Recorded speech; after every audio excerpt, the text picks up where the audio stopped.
Hello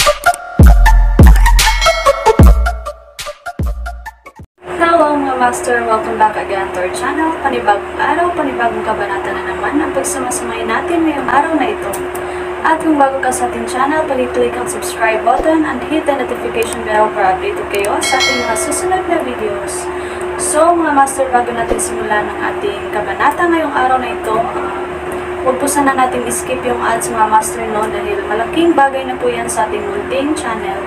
So simulan na natin kabanata ngayong araw na ito. Let's go!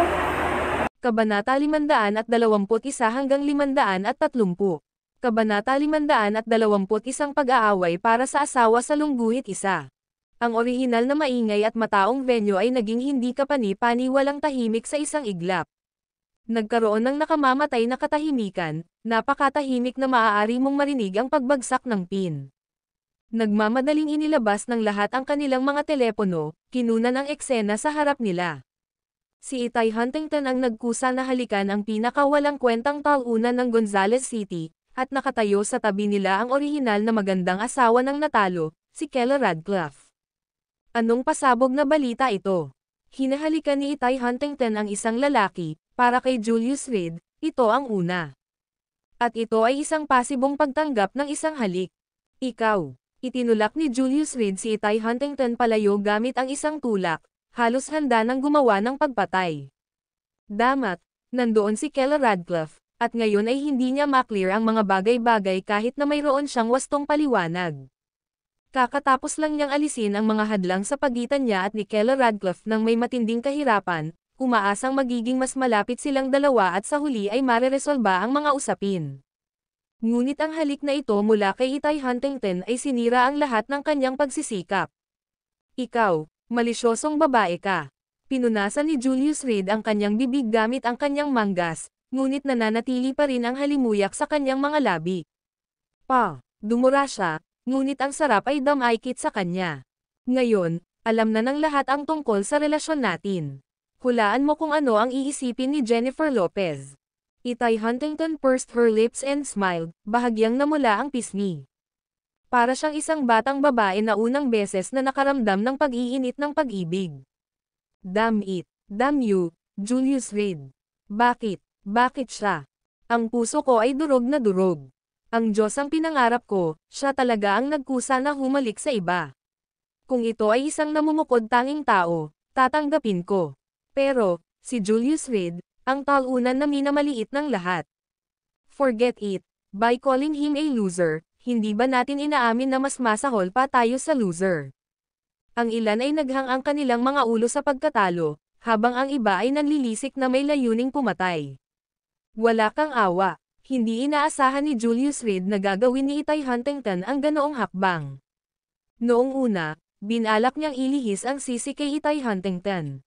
Ngayon, ang halik na ito ay nagudyok ng isang iskandalo na hindi maghuhugas na huli sa kanyang pantalon, sabi nga, kahit na hindi ito dumi, ito ay itinuturing na dumi.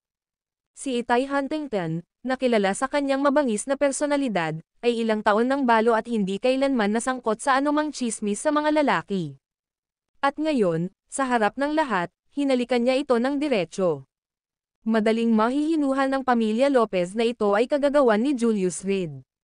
Sa kanilang mga mata, dahil lamang sa kasabwat ang dalawa kaya sila nang ahas na ipahiya sa publiko si Jennifer Lopez. Nang walang pagsasaalang-alang sa mga kahihinatnan. Nakalimutan kong sabihin sa'yo, first kiss ko ito. Malambing na sinabi ni Itay Huntington na nakangiti, alam kong hindi ka naniniwala, ngunit totoo ito.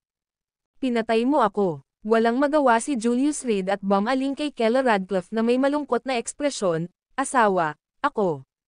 Sa sandaling iyon, mataimtim ang ekspresyon ni Keller Radcliffe, at hinanda ni Julius Reed ang kanyang sarili para sa pinakamasama.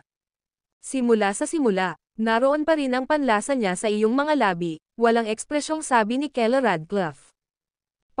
Mabilis na dumura si Julius Reed ng ilang beses. I don't like it when you have the scent of another woman on you, sabi ni Keller Radcliffe, dahan-daang lumapit kay Julius Reed. Asawa, magsipilyo ako ng tama.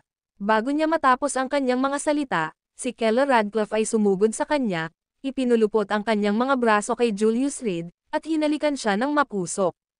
Banal na tae, damn it. Anong klaseng stroke ng swerte ito? Hindi na ako mabubuhay. Nagkaroon ng chorus ng panaghoy mula sa ibaba ng stage. Maging si Julius Reed mismo ay tulala, blanko ang kanyang isip. Ang 1,000 taon ng buhay ay hindi maihahambing sa isang halik ng isang kagandahan. Sa ngayon, wala siyang iniisip, walang ginawa, pumikit na lang at ninanamnam ang sandaling ito ng kaligayahan. Sa kanilang 3 taon na pagsasama, ang pinakamalapit sa kanila ay isang yakap. At ngayon, sa hindi inaasahang pagkakataon, ito ang unang halik ni Kella Radcliffe. Maging si Itay Huntington ay nabigla. Hindi niya inasahan na sisigat si Julius Reed nang may ganoong katiwasayan.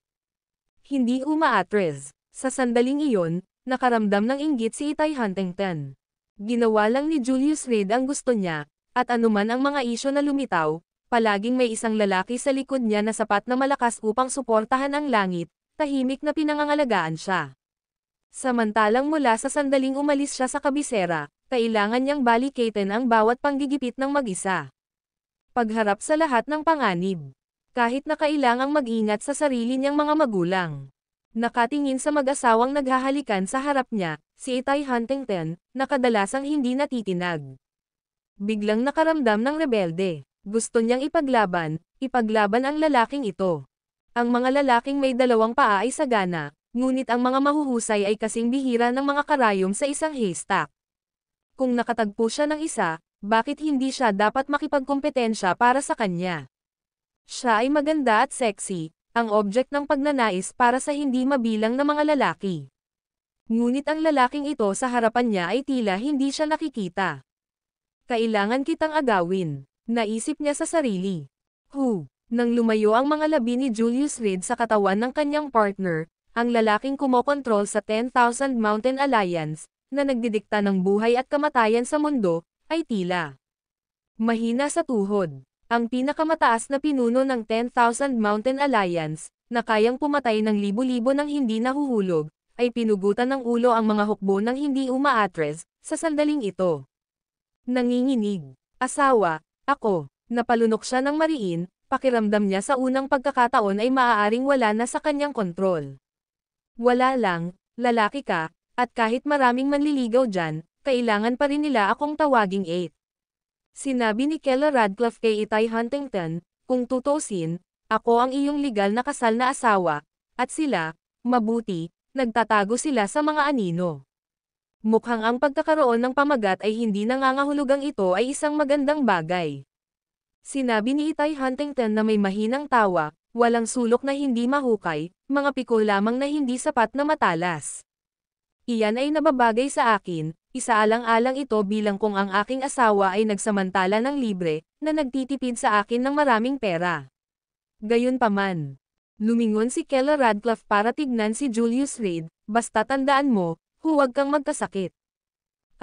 Tumanggaw si Julius Reed. Pero the very next moment, naramdaman niya ang matalim na titig ni Kella Radcliffe sa kanya.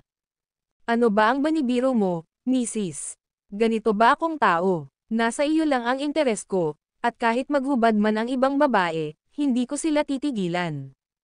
Ipinagtanggol ni Julius Reed ang kanyang sarili ng matuwid. Damn, napakaswerte niyan sa mga babae. Napakakilig. Hindi sayang ang araw na ito.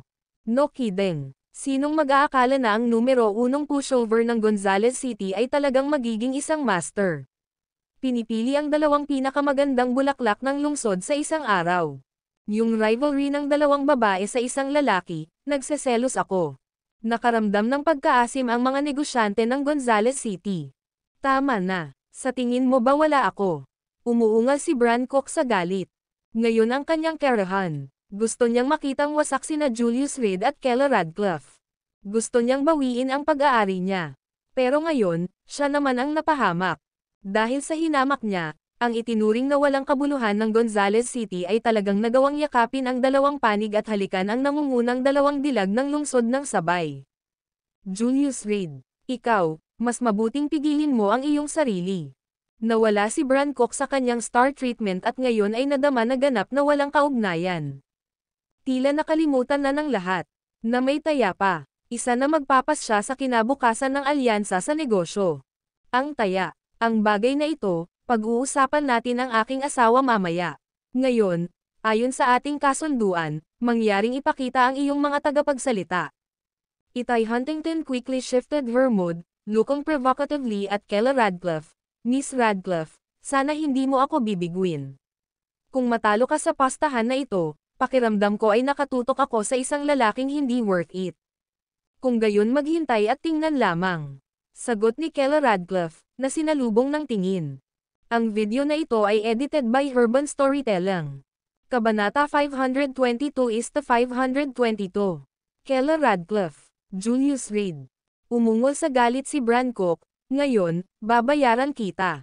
Bilang pa rin ba ang nakaraang pagtaas? Dinilaan ni Julius Reed ang labi at nagtanong. Ang bango talaga ng labi nitong babaeng ta. Siyempre naman. Ang galit na si Brancock ay tumingin kay Julius Reed, itinuro ang lupa sa ilalim ng kanyang mga paa at sinabi, ngayon, gusto kong lumuhad ka rito, tulad ng isang aso, na humihingi ng awa.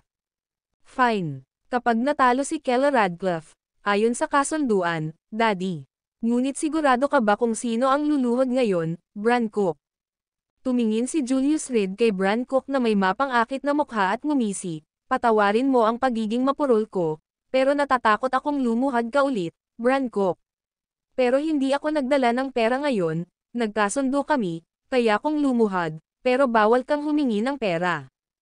Hey, kung talagang nanalo ka, luluhod ako sa harap mo at tatawagan kitang Daddy, sa harapan ng lahat ng negosyante ng Gonzales City. Pero kung matalo si Kayla Radcliffe, gusto kong lumuhad kayong dalawa. Brancock, tulad ng isang galit na leon, ay nawala ang lahat ng dahilan sa sandaling ito. Sa isip niya, dalawang salita na lang ang natitira, paghihiganti. Paghihiganti. Pagkatapos ng araw na ito, maaari siyang maging katatawanan sa Gonzales City. Ngunit kung ang pagkatalo ni Julius Reed ay mas miserable kaysa sa kanya, maaaring may pagkakataon na makabawi. Pagkatapos ng lahat, ang isang bayani na pumatay sa isang dragon ay nangangailangan lamang ng masusing pagpapaputi, at maaari siyang pansamantalang umalis sa mata ng publiko, na pinipilit sina Kayla Radcliffe at Julius Reed na lumabas sa Gonzales City na kanilang tinitirhan sa loob ng mahigit 2 dekada. Mukhang magagalit ako kay Brancock kung hindi ko tatanggapin ang hamon. Tumanggaw si Julius Reed at sinabing, salita ng isang ginoo, kasing bilis ng kabayo. Ang bituing inimbitahan ng aking asawa ay walang iba kundi si Nando Brandon, at ikaw. Nasaan ang iyong tao? Tumingin siya sa kanyang relo at sinabing, bibigyan kita ng 5 minuto para tawagan ang bituin na inimbitahan mo. Kung tumagal ito ng higit sa 5 minuto, matatalo ka. Pagkatapos magsalita, sumulyap si Julius Reed sa entrance na parang hindi niya inaasahan na may papasok. Buong-buo si Brancock sa kanyang sarili, ngunit nasaan ang malaking shot na ito na iniimbitahan niya? Oo, ano ang nangyayari dito? Talagang hindi mahuhulaan ang mga kilos ni Brancock. Huwag magmadali, sorpresahin kayong lahat ni Brancock. May isang nakakaalam na nagsalita. Haha, dumating na ang tao ko. Nandito siya ngayon, sa loob nitong 5 State International Building. Sabi ni Brancock na may sobrang pagmamalaki. Nasaan ang tao?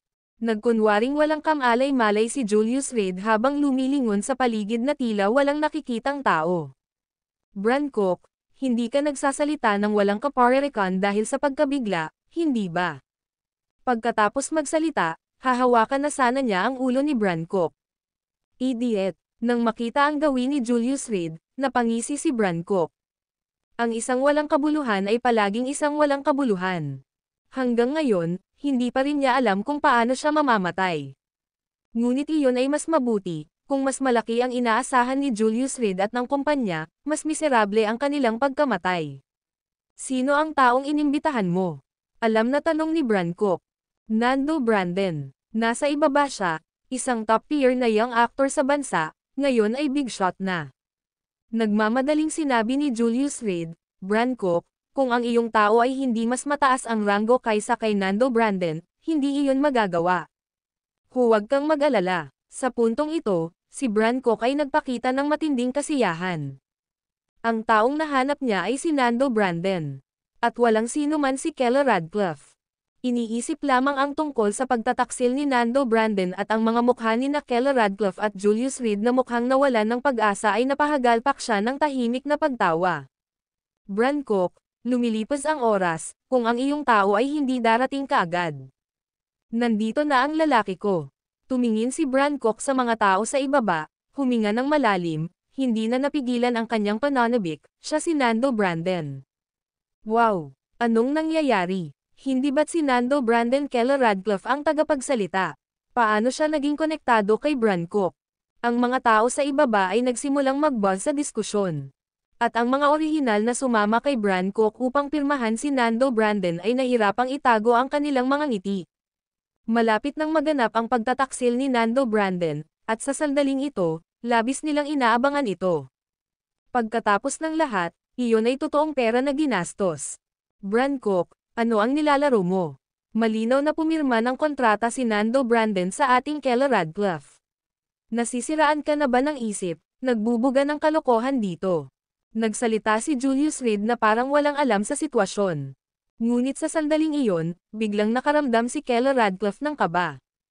Aba, pumayag ba si Nando Brandon na pumirma sa kontrata sa murang halaga? At bakit, hindi man lang nag-abala si Brancock na maghanap ng endorser, umaarte na parang walang mali, tahimik na naghihintay. Pwede bang? With that thought, grabeng nagbago ang kutis ni Kella Radcliffe. Siya ay niloko. Haha, Kella Radcliffe, naisip mo ba, sapat na ang 3 milyon para kunin si Nando Brandon? Tumawa si Brancock ng mapanukso, na puno ng matagumpay na pagmamataas, na baliw ka sa kahirapan. Binigyan ko siya, 300 milyon. Pagkasabi noon, tumingin siya kay Nando Brandon at tumawa ng malakas, sabihin mo sa kanila, kung sino ang kinakatawan mo bilang endorser.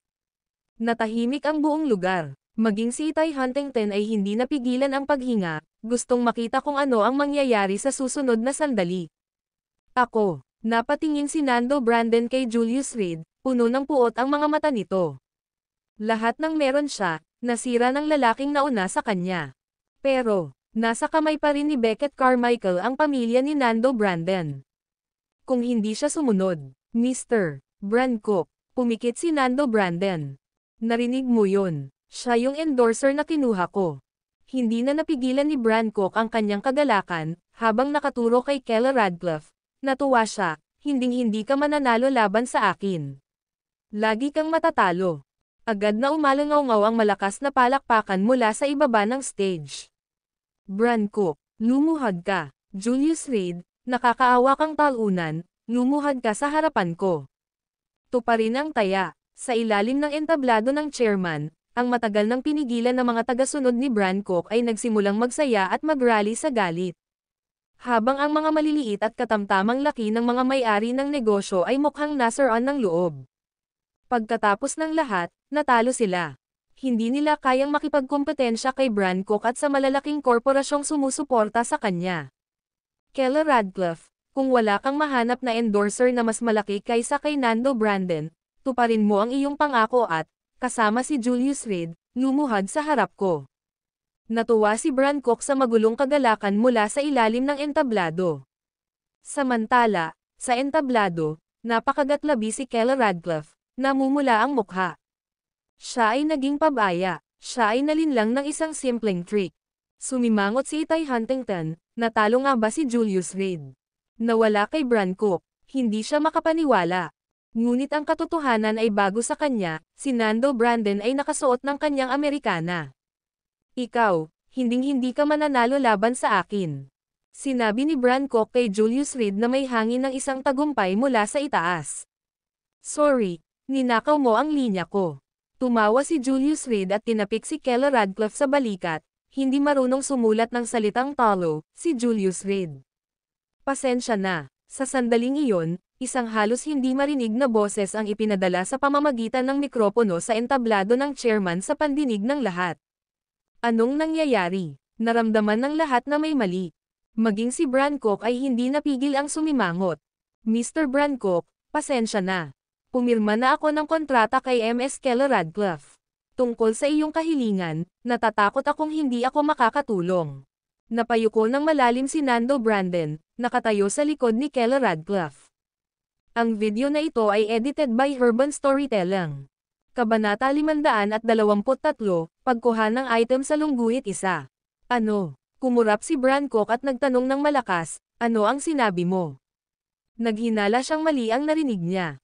Total, sa opisina ni Arwood Woody, naging maayos ang usapan nilang dalawa.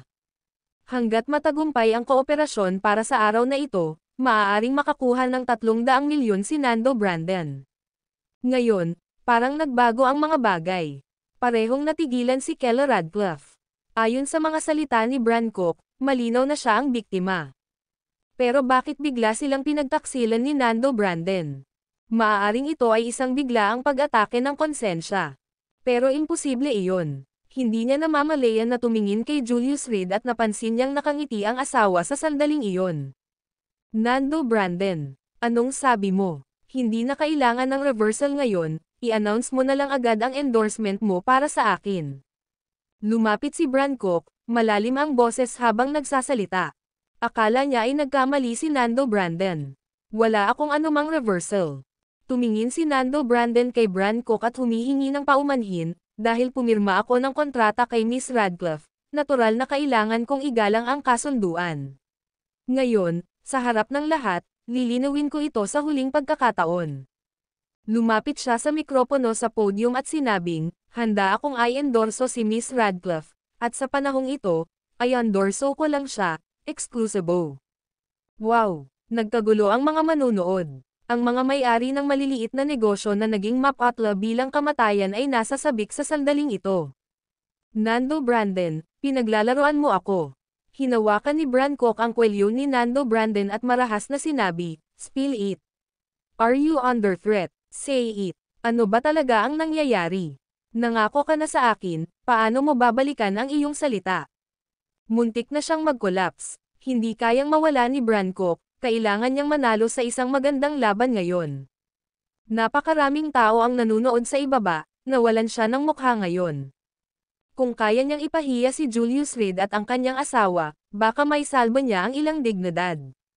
Lalo na nang makita ang kawalan ng pag-asa sa mukha ni Keller Radcliffe ngayon, ito ay nadama na hindi kapani-paniwalang kasiya siya. Pero ngayon, siya na ang clown. Sa harap ng lahat, naging kaawa-awa siyang clown. Kung gusto mo talagang pag-usapan ang tungkol sa pagbabanta. Malamig na tumingin si Nando Brandon kay Brancock sa harap niya, sa ngayon, ikaw ang nananakot sa akin. Bastyusan mo ang iyong ina. Bang! Isang suntok ang ibinato ni Brancock, na direktang tumama sa mukha ni Nando Brandon. Pumunta ka sa impyerno. Si Brancock, na nawala ang lahat ng katwiran, ay malapit nang mag-charge pasulong. Mr. Cook, paano ka makakatama ng isang tao? Hinawakan ni Julius Reed ang balikat ni Brancock at sinabing, kailangan mong igalang ang isang taya kapag natalo ka. Kung gusto mong sisihin ang isang tao, sisihin ang sarili mong kawalan ng kakayahan. Julius Reed, anong klaseng taktika ang ginamit mo? Kailangan ko pa ba ng taktika? Tumingin si Julius Reed kay Brancock at umiling sa pang-aalipusta, laban sa iyo, kailangan ko lang talagang itaas ang isang daliri. Pagkasabi niyon ay bigla siyang nagpuwersa sa kamay niya. Pumalakpak. Naramdaman ni Brancock ang isang malakas na presyon na dumarating sa kanya at hindi sinasadyang lumuhad sa lupa. Natahimik ang kwarto. Ngayon lang nila nakita si Brancock na nakaluhod sa mga larawan at video. Pero, ito ay hindi halos nakakagulat tulad ng ngayon. Nasa harapan nila ang totoong eksena. Si Brancock, na minsan ay tila walang talo at misteryoso sa kanilang isipan, ngayon ay nakaluhod sa lupa. Nakaluhod sa harap ni Julius Reed. Mukha talaga siyang aso na nakaluhod sa amo nito.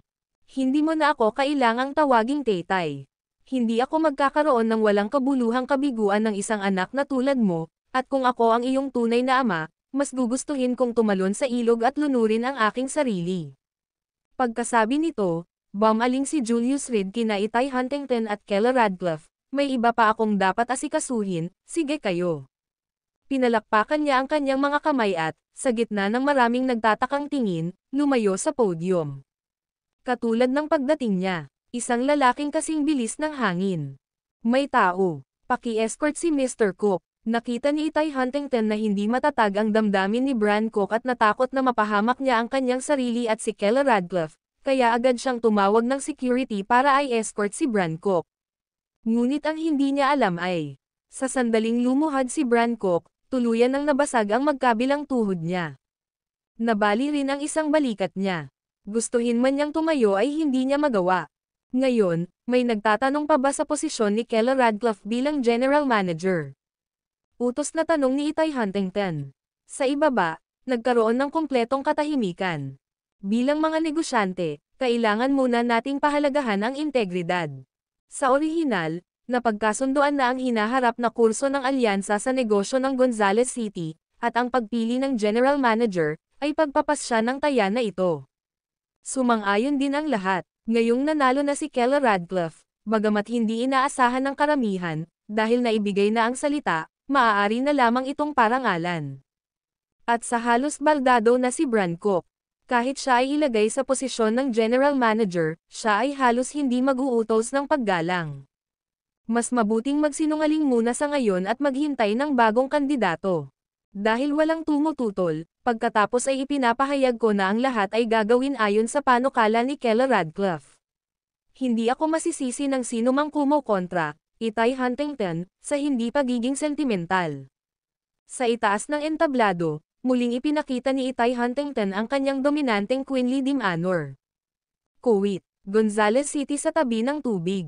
Sa sandaling ito, si Julius Reed ay nakaupo sa tabi ng pantalan, nakatingin sa walang katapusang dagat, at tumatawa, dapat akong nakaupo dito at nangingisda. Anong pinong lasa sa paglilibang? Humalaklak si Beckett Carmichael, Guro, bibilhin ko ba ang pantalan na ito at gagawa ka ng platform ng pangingisda? Kung tumanggaw si Julius Reed, agad siyang pupunta at gagawin ito. Sa una, nag-aalinlangan siya tungkol sa mga kakayahan ng master na ito, ngunit ang paglipat na ipinakita sa Northern Restaurant ay talagang nakumbinsi siya. Masyadong malakas, hindi ako interesado dyan. Dumampot ng maliit na bato si Julius Reed at patuloy itong tinitimbang sa kanyang kamay. Kailan ba talaga darating ang kapangyarihang sinabi mo? Sa sandaling lumabas siya ng 5 State International Building, nakatanggap siya ng babala mula kay Beckett Carmichael. Matapos marinig ang tungkol sa pagbagsak ng Northern Restaurant, ang kapangyarihan sa likod ng may-ari ng restaurant na si O'Dingle ay handa nang pumunta sa Gonzales City upang ayusin ang mga account. Nang matanggap ang balita, agad na ipinaalam ni Beckett Carmichael kay Julius Reed. Inaasahan na darating sila sa Gonzales City dock bukas ng madaling araw. Mayroon akong isang kaibigan na nagkataon na isang senior executive sa pamilya kung saan kabilang si O'Dingle. Ang impormasyong ito, itinaya niya ang kanyang buhay upang ipadala. Beckett Carmichael speaks with a hint of mystery, kung tungkol sa kung sino ang eksaktong darating, hindi siya sigurado. Ngunit tiyak na kakilakilabot sila, kahit na mas malakas kaysa sa mga tulad ni O'Dingle sa paligid niya. Paano kung sumama ka sa akin sa kabisera upang maiwasan sila sandali? Ilang hamak na magnanakaw, walang dapat ikabahala. Tumingin si Julius Reed kay Beckett Carmichael, kung hihilingin ko sa iyo na kunin ang isang bagay para sa akin mula sa Tempest Mountains, gaano kabilis mo ito makukuha rito? Anong item at saan ito matatagpuan? Tanong ni Beckett Carmichael. Sa tuktok ng Tempest Mountains, sa isang tiwangwang na tuktok ng bundok. Maaari kong ibigay sa iyo ang eksaktong mga coordinate, maaari mo bang dalhin ito sa akin bago ang madaling araw? Patuloy na kinakalikot ni Julius Reed ang maliit na bato sa kanyang kamay. Walang problema, aayusin ko na may mag-aalaga kaagad, at tiyak na dadalhin ito sa Gonzales City bago madaling araw. Inilabas ni Beckett Carmichael ang kanyang telepono, mayroon akong pribadong eroplano, at mayroon din akong mga empleyado sa Tempest Mountains, ginagaranti ako na matatapos ang gawain. Mabuti, pagkatapos mong makuha ang gamit bukas, dalhin mo dito. Tandaan mo, dapat bago magmadaling araw. Si Julius Reed, na nakatingin sa malayo, ay ngumiti at sinabing, naubusan ka na ba ng pasensya? Splash! Habang nagsasalita siya, pinuna niya ang maliit na bato mula sa kanyang kamay papunta sa tubig, na nagdulot ng splash. Master, nag-e-enjoy ka rin ba dito? Gusto ko rin gumawa ng splashes. Si Beckett Carmichael, tulad ng isang bata, ay pumulot ng mga maliliit na bato at itinapon ito ng husto sa tubig. Narito ang mga coordinate, At ang item ay isang mahabang wooden case. Tumayo si Julius Reed, kumuha ng isang piraso ng pergamino mula sa kanyang bulsa, at ibinigay ito kay Beckett Carmichael. Pagkaalis ng dalawa, lumutang sa tubig ang isang bangkay na nakasuot ng top-notch diving equipment. Ang ulo ng bangkay ay tinusok ng bato. P.S. Manigong bagong taon. Ang taon ng daga ay narito, na nais ang lahat ng mabuting kalusugan at ang lahat ng pinakamahusay. Naway ang bawat taon ay maging mas mahusay kaysa sa nakaraan, isang hinaharap na maliwanag tulad ng seda, at lahat ng iyong mga hangarin ay matupad. Salamat sa lahat para sa iyong suporta sa daan. Salamat sa iyong kumpanya. Ang video na ito ay edited by Herban Storytelling. Kabanata 524, Pagtapak sa dalawang bangka sa lungguhit isa. Matapos tapusin ang kanyang mga tagubilin kay Beckett Carmichael, maluwag na naglakad si Julius Reed patungo sa kanyang sariling tahanan. Ang negosyo ngayon sa Commercial Alliance ay inalagaan. Si Bran Cook, na nasira ang kanyang reputasyon, ay halos imposibleng magtatag muli ng isang foothold sa Gonzales City. Ang tanging banta ay ang puwersa sa likod ni O'Dingle. At ang panloob na traidor mula sa 10,000 Mountain Alliance. Ang mandaragat na nakatago sa ilalim ng tubig ngayon ay isang especially iyan na ipinadala ng nunal ng Alliance. Maliwanag, ang babaeng nakulong sa Five River Province, bagaman hindi niya kayang kumilos ng mag-isa, ay nagawa pa ring magpadala ng mensahe at ipatawag ang kanyang mga kasama. Ang mga taong ito ay hindi na makapaghintay hanggang sa bagong taon, na gustong alisin si Julius Reed bago ang kasiyahan. Pero, madali bang mahulog ang dating Dragon King? Ang Wolf Cavalry, malayo sa kabisera, ay nagpadala ng balita na si Stacy Cook ay tunay na anak ni Ivan Reed, na minsan ay lihim na naglakbay sa Africa sa isang confidential na misyon. Si Ivan Reed ang family head ng Davenport family sa kabisera, at kasama ang Carmichael at Leocadia families, ay isa sa 4 na pangunahing pamilya. Ngunit ang pamilya Davenport ay walang nasa salat na industriya, ito ay tulad ng isang hindi nakikitang kamay sa background, lihim na nagmamanipula ng maraming hindi nakikitang mga transaksyon. At itong si Ivan Reed ay maraming mga inaalagaan, si Stacy Cook ay isa lamang sa kanila. Matapos ang paghuhukay ng mas malalim, natuklasan ng Wolf Cavalry na ang pagdating ni Stacy Cook sa Gonzales City ay para sa isang lihim na misyon, na malamang nakasama ang 10,000 Mountain Alliance. Tumugma ito sa mga palagay ni Julius Reed. Ang pamilya Davenport ay nagkaroon ng kooperatiba na relasyon sa ilang organisasyon sa ilalim ng 10,000 Mountain Alliance. Tungkol sa paglalakbay na iyon sa Africa at sa kasalukuyang misyon sa Gonzales City, binalak ni Julius Reed na harapin ang puwersa sa likod ni O'Dingle at pagkatapos ay hulihin si Stacy Cook para sa interogasyon. Ang sitwasyon ay tila nagiging mas apurahan. Pagdating niya sa entrance ng villa, sa hindi inaasahang pagkakataon ay naabutan niya si Aaron Jackson na nakatayo doon, hindi mapakali na tumatakbo at naninigarilyo. Nang makita si Julius Reed, mabilis siyang lumapit at tuwang-tuwang sinabi, "Kuya, sa wakas nakabalik ka na." Inihagis niya ang upos ng sigarilyo sa lupa at itinatak ito ng paa. Anong nangyari? Sinuri ni Julius Reed ang kanyang paligid upang makita lamang si Aaron Jackson, ngunit may nakaparada na sasakyan sa malapit. "Kuya, ang maliit mong kasintahan mula sa Five River Province, narito siya." Sabi ni Aaron Jackson na may pag-aalala, hindi ko siya napigilan. Pumasok siya, dala ang kanyang bagahe at nagdala ng isang nasa katanghaliang gulang na babae. Isang nasa katanghaliang gulang na babae. Itinuro ni Julius Reed ang mansyon, "Hindi ka ba natatakot na maaaring mapanganib ang taong iyon? Napakawalang ingat, kailan pa ako nagkaroon ng manliligaw?" Talagang sisabog na siya sa frustration. Pagkatapos ng mahabang pagsunod sa kanya, si Aaron Jackson ay kulang pa rin sa gayong pangunahing paghuhusga. "Bukod sa hipag mo, kailan pa ako nakipag-away sa ibang babae?" Nagdilim ang mukha ni Julius Reed, nakaramdam ng pag-aalala sa kanyang puso. Ang pinakamapanganib na bagay ay ang hindi pa nakikilalang tao sa loob, na posibleng nagbabanta kay Keller Radcliffe. Kahit na may Cosmo doon, ito ay masyadong mapanganib. "Walang panganib," malungkot na sinabi ni Aaron Jackson, "yung babaeng pinaghagisan mo ng ilang bilyon sa Global Hotel. Dumating siya rito sakay ng eroplano, may kasamang isang medyo may edad na babae, hinahanap ka." Sofia Leocadia. Nagtaas ng kilay si Julius Reed at nagsimulang mag-isip, bakit siya hahanapin ng dalagang ito? Tulad ng para sa nasa katanghaliang gulang na babae, malamang na siya ang biolohikal na ina ni Dempsey Davenport. Hiniling lang niya kay Sofia Leocadia na iligtas ang babae, hindi na ipadala sa Five River Province. Itong binibini. Umiling si Julius Reed at walang magawang nagtanong, paano kanya nakipag-ugnayan. Ang pamilya Leocadia, isa sa 4 na pangunahing pamilya, ay hindi makihalo sa kabisera kung kulang sila sa kakayahan na iyon, sabi ni Aaron Jackson na may malungkot na tingin, naglabas ng sigarilyo mula sa kanyang bulsa, inilagay ito sa kanyang bibig, sinindihan ito, at hinayla. Kuya, ilan ba ang magiging hipag ko?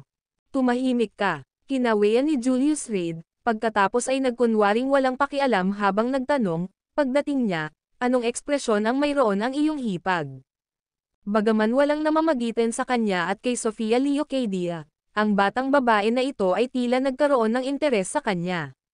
Sa pagdating ng isang romantikong karibal, at nang ang kanyang relasyon kay Keller Radcliffe ay sa wakas ay bumalik sa landas, si Julius Reed ay nakaramdam ng pananakit ng ulo. Bakit ang mga kilalang lalaki ay laging may walang katapusang daloy ng mga kaguluhan? Hipag, hehe, ngumisi ng nakakaloko si Aaron Jackson. Ngayon, maganda ang mood ni hipag. Kahit na hinalikan ka ni Itay Huntington, mas nangingibabaw ang hipag. At isa pa, hindi pwedeng masama ang isang lalaking nahuli sa mata ni Itay Huntington. Masama ang iyong malaking ghost head. Umubo si Julius Reed at seryosong nagtanong, sa bagay na ito, talagang mas kaunti ang karanasan ko kaysa sa iyo. Pag-aralan mo ito para sa akin, ano ang dapat kong gawin kapag pumasok ako doon? Kahit na siya ay nabuhay ng 100,000 taon, hindi siya kailanman naglagay ng pagsisikap sa mga gawain ng puso. Pagkatapos ng lahat, dahil napakahusay, dumagsa ang mga babae sa kanya nang hindi siya kailangang gumawa ng kahit ano. Ang sitwasyong kinakaharap niya ngayon ay nagbibigay sa kanya ng matinding sakit ng ulo. Mas gugustuhin kong makipagduel sa bawat nangungunang tao sa mundong ito kaysa harapin ang mga bagay na ito, sabi niya, na humihinga ng malalim sa kawalan ng magawa. Kuya, sa tingin ko ang bagay na ito ay malamang na magsisimula ng isang digmaan. Siya na nag-aalangan ay nawala, at ang pinakamaliit na salungatan sa pagitan ng dalawang partido ay nangangahulugan na kailangan mong matatag na tumayo sa tabi ng hipag. Seryosong nagsalita si Aaron Jackson, kahit na todong ngiti ang hipag noong una siyang pumasok, tiyak na hindi niya alam. Isipin mo, paanong may humihilik sa gilid ng kama? Walang hiyang nanliligaw si Itay Huntington sa iyo, pero ngayon nasa pintuan na siya. Ganoon ba kaseryoso? Nang marinig ang mga salita ni Aaron Jackson, nakaramdam din ng hindi katiyakan si Julius Reed. Ngunit sa pag-iisip tungkol dito, kinuha ni Sofia Leocadia ang inisyatibo na lumapit, at sa init ng ulo ni Keller Radcliffe, tiyak na hindi niya ito paninindigan. Gayunpaman, hindi nag-atubili si Sofia Leocadia na tulungan siya noon, at ginawa ito nang hindi humihingi ng anumang kapalit. Ito ay naglalagay sa kanya sa isang mahirap na posisyon. Kuya, nag-aalangan ka ba? Gusto mo bang makasakay sa 2 bangka? Nagtaas ng kilay si Aaron Jackson at may palihim na pagkislap ng mata, at sinabing, it's human nature. If it were me, facing 2 such stunning beauties, I would also plan to have a foot in 2 boats. Kaya balansehin mo lang ang mga bagay-bagay at paalisan mo muna si Sofia Leocadia. Bukas na ang simula ng kasiyahan. 2 bangka ang iyong ulo. Hinampas ni Julius Reed si Aaron Jackson sa ulo at lumingon sa mansyon. Lahat tayo lalaki, kuya, hindi mo kailangang mahirapan ang iyong sarili. Pagkasabi nun, hinawakan ni Aaron Jackson ang ulo niya at kumari pa ng takbo. 300 metro lang ang layo mula sa gate hanggang sa front door ng bahay. Gayunpaman, para kay Julius Reed, ang paglalakad sa 300 metrong iyon ay tila kasing haba ng 1 siglo. Nang itulak niya ang pinto, handang makipag-away, nanlamig siya sa kinatatayuan. Kayo, magtatanong pa sana siya kung hindi ba sila nag-aaway, nakita ni Julius Reed ang isang grupo ng mga babae na gumagawa ng dumplings. Si Keller Radcliffe ay naglalabas ng mga dumpling wrapper habang sina Sofia Leocadia, Dempsey Davenport, at Anna Harris ay nagpupuno ng mga ito. Nasa gilid si Bastianero, hinahalo ang pagpuno ng dumpling. Ito ay isang eksena ng pagkakaisa, na puno ng ambience ng bagong taon. Bumalik na. Tumangala si Kella Radcliffe, nakangiti, at sinabing, maghugas ka ng kamay, tumulong ka. Medyo natigilan si Julius Reed. Pero nagpalit pa rin siya ng tsinelas at naglakad papasok ng bahay. Nagkataon lang na dinala ko si Tita Yero, at medyo na-miss kita, kaya lumipad ako, sabi ng matamis na boses sa tenga ni Julius Reed nang lampasan niya si Sofia Leocadia. Ang video na ito ay edited by Urban Storytelling. Kabanata 525, ang Fox Spirit sa Lungguhit Isa. Salamat sa pagligtas sa nanay ni Amanda. Saglit na natigilan si Julius Reed, mabilis na pinag-isipan ang sitwasyon sa kanyang isipan bago direktang inilipat ang usapan kay Dempsey Davenport. Pagkatapos ng lahat, sina Dempsey Davenport at Kella Radcliffe ay malapit na kasintahan, at dahil si Sofia Leocadia ang nagligtas kay Bastianero sa pagkakataong ito, maaari siyang ituring na benefactor ni Dempsey. Pagkasabi nito ay palihim niyang sinulyapan si Kella Radcliffe. Buti na lang at walang ripple sa mukha ni Kella. Wala lang, yun ang dapat kong ginawa. Humajijek si Sofia Leocadia at lumapit kay Julius Reed. Hindi na ako makapaghintay na makita kapag katapos ng bagong taon, kaya sumakay ako ng eroplano at sumugod dito magdamag. Hindi ka galit, tama. Nang marinig ito, nagsimulang dahan-daang bumuhos ang malamig na pawis ni Julius Reed sa kanyang noo. Pagkatapos ng mahabang paglalakbay, maghuhugas na ako ng kamay. Hindi ko kayang panoorin kayong lahat na gumagawa ng dumplings, hindi ba? Nagmamadali siyang pumunta sa isang tabi, naghilamos muna ng mukha, sinusubukang pakalmayan ang sarili. Ang pagiging prangka ni Sofia mula sa pagsisimula ay lubos na natalo si Julius. At nakatayo sa tabi nila si Kella Radcliffe. Kung ang dalawang partido ay talagang dumating sa suntok, iyon ay magiging isang bagay. Ngunit ang katotohanan na sila ay lahat ay natipon ng sama-sama, amicably paggawa ng dumplings, ay kung ano ang nagbigay Julius Reed sakit ng ulo. Ang puso ng isang babae ay kasing mailap ng karayom sa ilalim ng dagat. Walang makahuhula kung ano ang iniisip ng mga babae, kahit si Julius Reed. Julius Reed, hindi ka ba maghuhugas ng kamay? Bakit maghuhugas ng mukha? May nagawa ka bang kaiyahiyang hindi mo kayang harapin ang sinuman? Nasisiyahan si Anna Harris na pukawin ang mga bagay nang walang takot sa mga kahihinatnan. Naging regular na siya ngayon sa tahanan ng Radcliffe family, inagaw pa nga ang karapatan nina Julius Reed at Kella Radcliffe na manatili sa iisang silid. Ngunit sa harap ng hindi makatwirang pag-uugali na ito, si Julius Reed ay walang pagpipilian kundi ang tahimik na tiisin ito. Huwag kang magsalita ng kalokohan, wala naman akong ginawang masama kay Kella.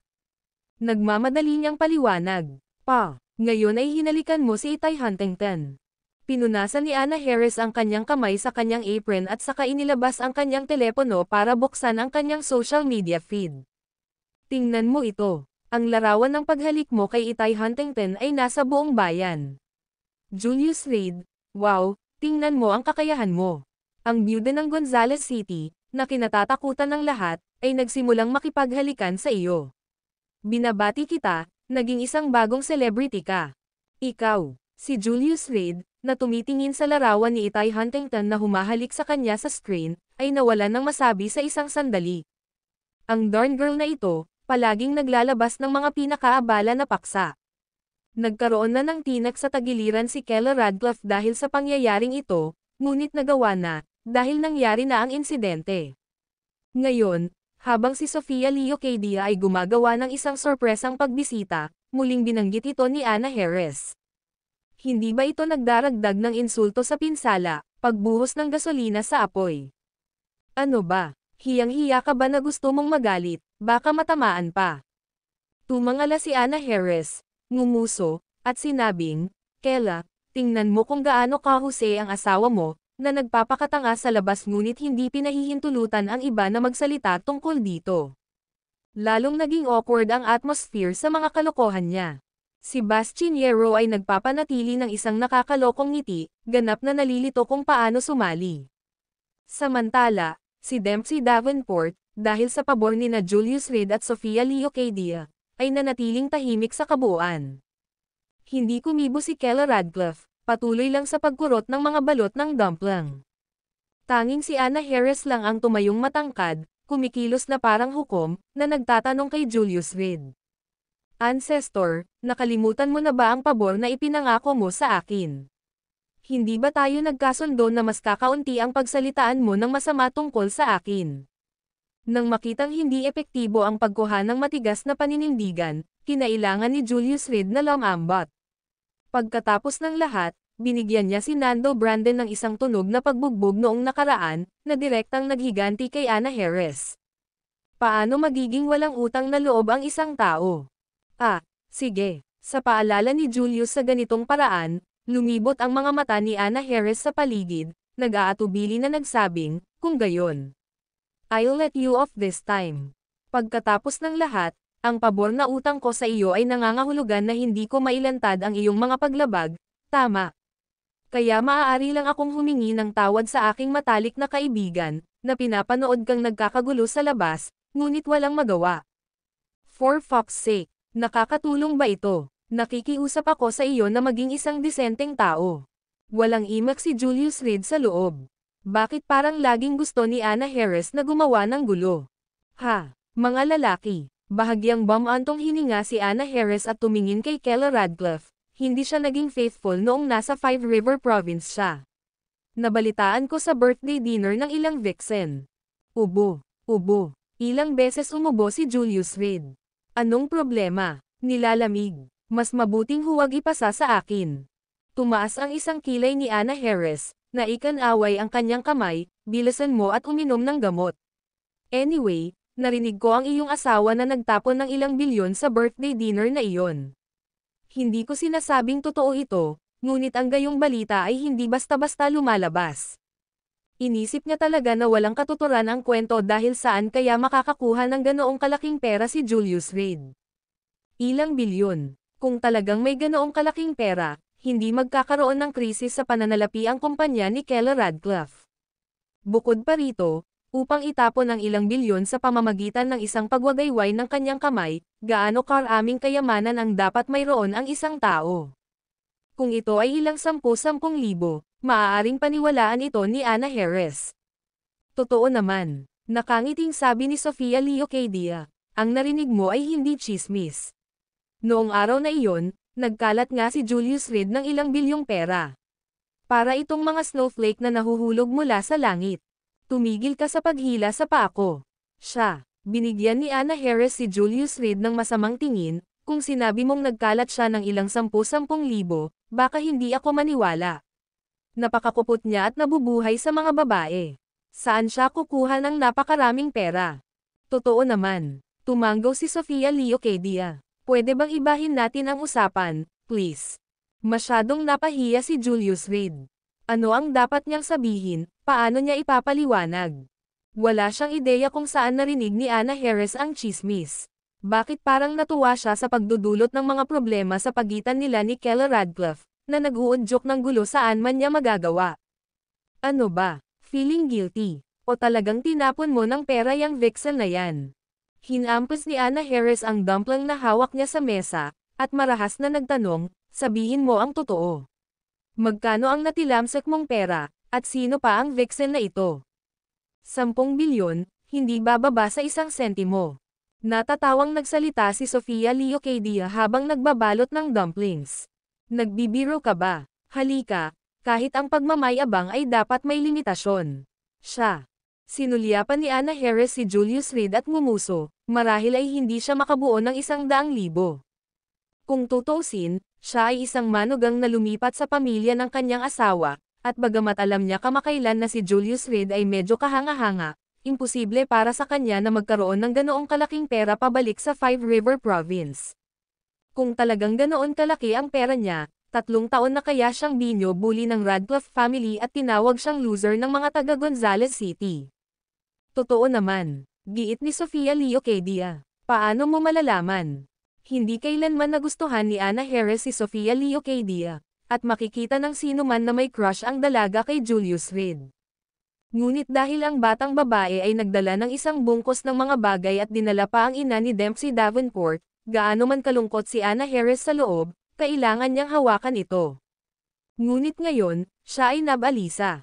Bakit dapat laging nasa ilalim ng iyong proteksyon ang asawa ng kanyang matalik na kaibigan? Tumingin ka rito, batang babae, kahit na nahuhumaling ka sa asawa ng aking matalik na kaibigan, kailangan mong manatiling makatuwiran. 10 bilyon, nagsasalita ka ng napakakumbinsi. Dahil, ako ang vixen na sinasabi mo. Humajijek si Sofia Leocadia. Naglabas ng isang itim na card mula sa kanyang bulsa, at inilagay ito sa harap ni Anna Harris. Ito ang perang ikinalat ni Julius Reed noong araw na iyon, hindi bababa sa 1 sentimo, lahat ay naipon sa card na ito. Sa oras na iyon, hindi ko masabi sa iyo kung ilang cash machine ang nasunog. Pagkatapos noon, sa gulat na tingin ni Anna Harris, nagpadala ng text message si Sofia Leocadia para tingnan ang balanse. Ang video na ito ay edited by Urban Storytelling. Kabanata 526 na naniniwala ako sa iyo sa lungguhit isa. Fine. Medyo hindi nasiyahan ang sinabi ni Anna Harris. Alam kong gusto mo ang asawa ng matalik kong kaibigan, ngunit hindi mo kailangang hipan ang kanyang trumpeta ng ganoon.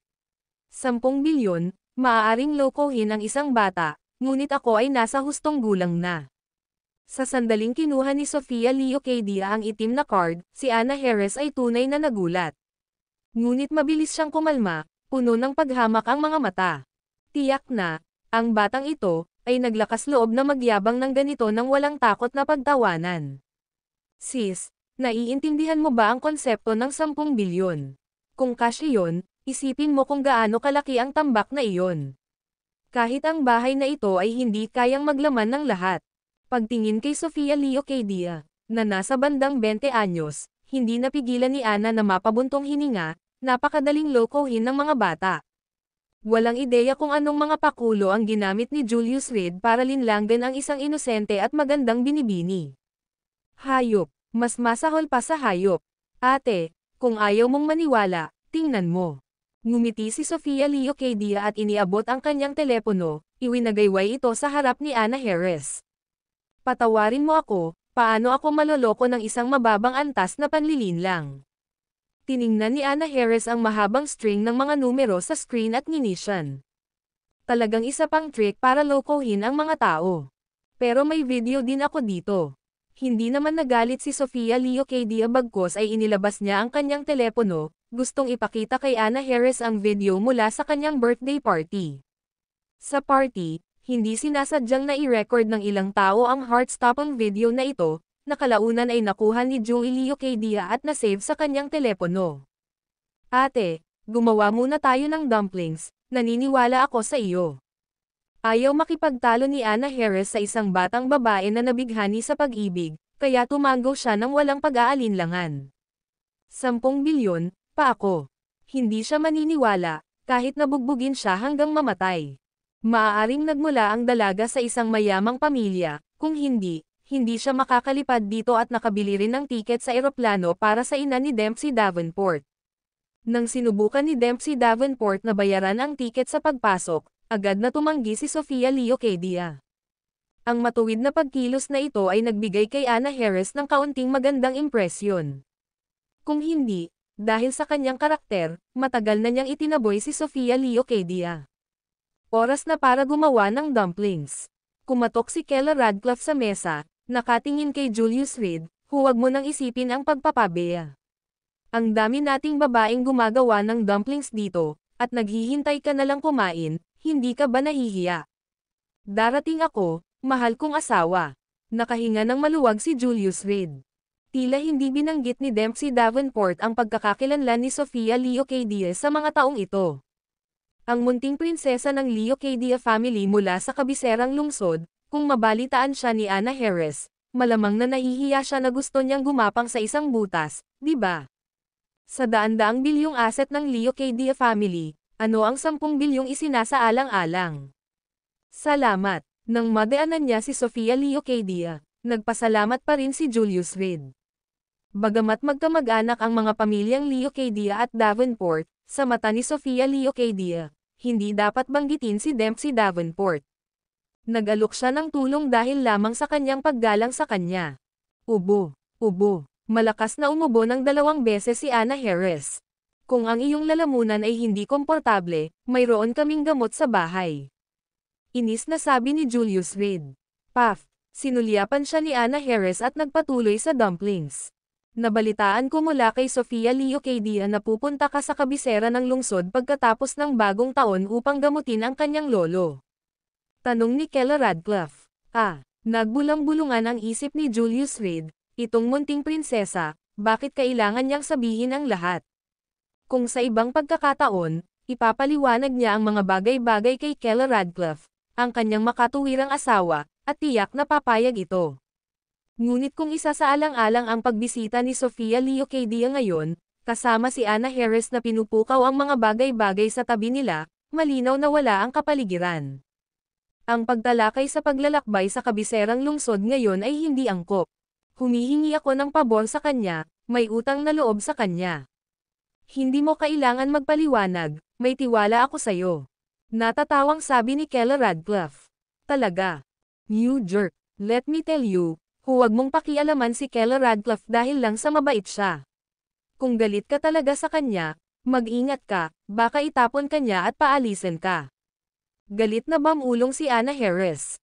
Kahit na ang pagkuha ng inisyatiba upang magiliw na pangalagaan ang sakit ng isang tao.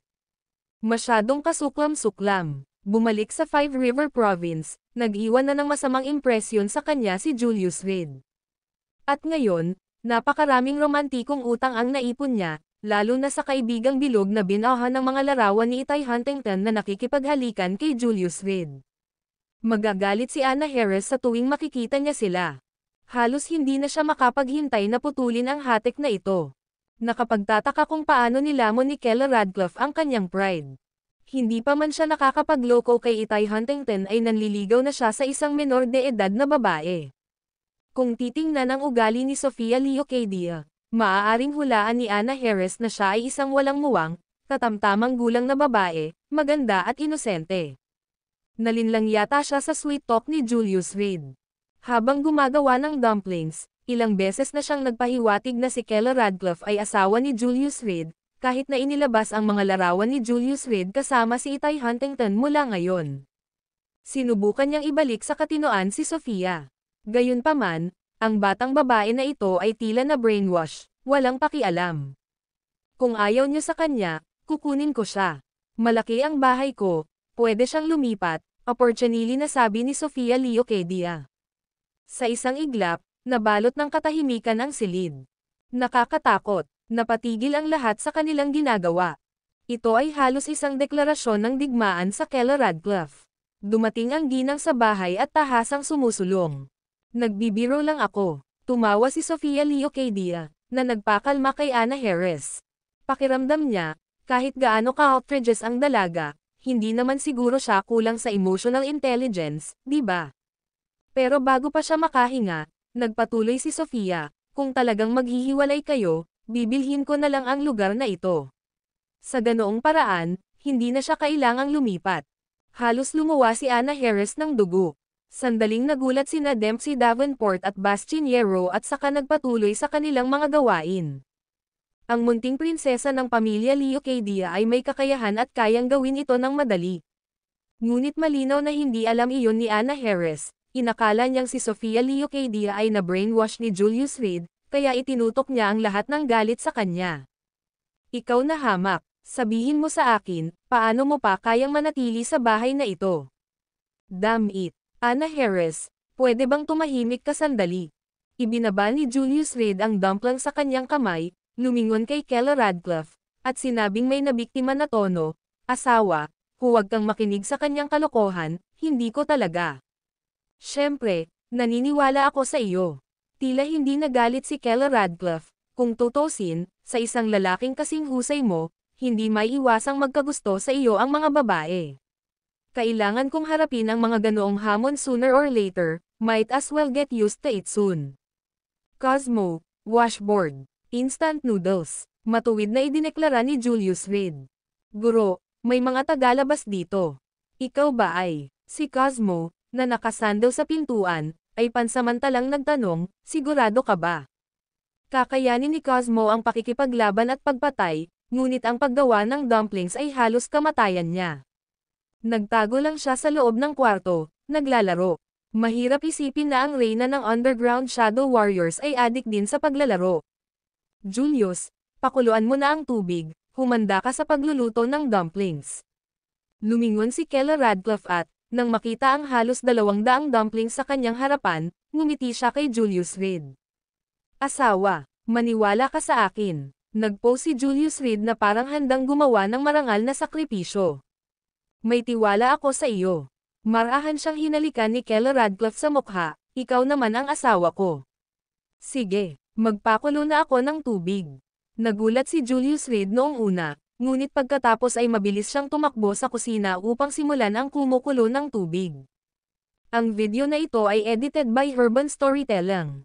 Kabanata 527 Matigas ang ulo Sofia Leocadia sa lungguhit 1. Mabango ang dumplings, ngunit hindi nakatikim ng kahit ano si Julius Reed. Napapaligiran ng mga babae, siya lang ang lalaki sa hapag. Habang kumakain, nagkusa si Anna Harris na maupo sa tabi ni Julius Reed, kasama si Kela Radcliffe sa kabilang panig, na nagbabantay sa kanilang henril, tulad ng mga bantay sa laro ng Chinese chess. Bagamat talagang medyo gwapo si Julius Reed, nakaramdam siya ng matinding kaba sa loob. Ang hapunan na ito ay parang isang larangan ng digmaan na walang usok, ang maikling kapayapaan ay hindi hihigit sa kalmado bago ang bagyo. Pagkatapos mong kumain, babalikan kita. Sinulyapan ni Julius Reed ang orasan sa dingding, gumabi na. Kung hindi siya nakabalik kaagad, malamang na kailangang manatili sa isang hotel si Sofia Leocadia. Sa huli, hindi ligtas para sa isang babae na mag-isa. Hindi ako aalis, si Sofia Leocadia, na may dumpling sa kanyang bibig, ay masayang sinabi, pumayag na si Kela sister na patuloyin ako. Puff, halos mabulunan si Julius Reed sa isang dumpling. Ano, nanlalaki ang mga mata niyang tanong, talagang iniisip kong nagkamali siya nang narinig. Sabi ko, pinayagan na ako ni Ate Kela. Hindi ka ba masaya dito? Inosenteng kinurap ni Sofia Leocadia ang kanyang malalaking mata at tumingin kay Julius Reed ng kaibig-ibig. It was my consent. It's so late now. I'm not comfortable with her staying in a hotel alone. And since she's come from so far to bring Aunt Yero, we should at least extend some hospitality. Nagdagdag si Kela Radcliffe ng isa pang dumpling sa mangkok ni Julius Reed habang mahinahon itong nagsasalita. Kailan ito nangyari? Masyadong nagulat si Julius Reed, hindi niya maintindihan kung paano nangyari ang lahat ng hindi niya nalalaman. Halika. Ang kasulatan sa bahay ay may pangalan niya bilang may-ari. Habang nagbabalot ka ng dumplings, hindi ba ako makapagpasya sa isang maliit na bagay, mahal? Tanong ni Kela Radcliffe na may bahid ng hinaing. Oo naman. Tumanggaw si Julius Reed, ikaw ang namamahala sa bahay, ako ang namamahala sa mga gawain sa labas, kaya para sa mga bagay sa bahay, pakikinggan kita. Sok. Hindi ba ikaw ang namamahala ng bahay at si Kela ang namamahala sa labas? Naiinis na komento ni Anna Harris.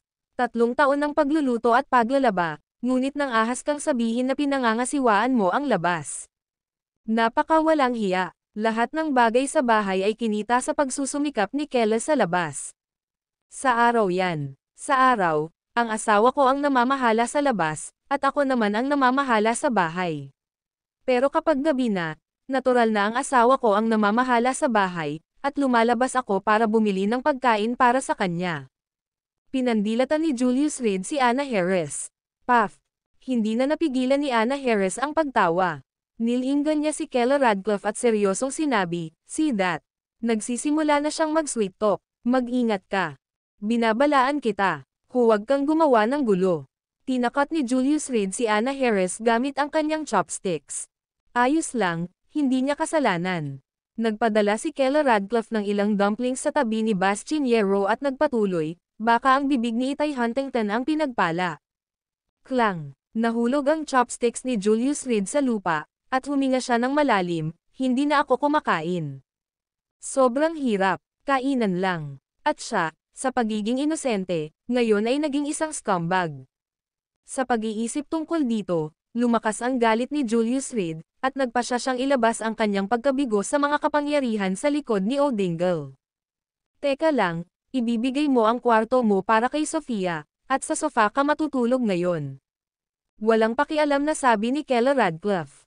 Sige na. Napabuntong hininga si Julius Reed. Hindi sapat ang kumot, siguraduhing hindi ka nilalamig sa sopa. Nagpatuloy sa pagsasalita si Kela Radcliffe. Sa katunayan, ang mga babae ay nagtataglay ng sama ng loob. Ngunit hindi nakaramdam ng galit si Julius Reed, at least may pakialam si Kela Radcliffe sa kanya. Pagkatapos ng hapunan, ang lahat ay unti-unting bumalik sa kani-kanilang mga silid upang magpahinga, at si Julius Reed ay nakahiga mag-isa sa sopa, pinatay ang mga ilaw para matulog. May 6 na oras pa hanggang sa dumaong sa pampang ang mga puwersa sa likod ni O'Dingle, at mayroon lamang siyang sapat na oras para magpahinga sandali at hintayin ang mga tauhan ni Beckett Carmichael na maghatid ng mga kalakal. Hindi naman siya binaygo ng chubby na lalaki. Kalahating oras na ang nakalipas, nakatanggap ng mensahe si Julius Reed na natagpuan na ang mga gamit at inihahanda ng isakay sa pribadong eroplano.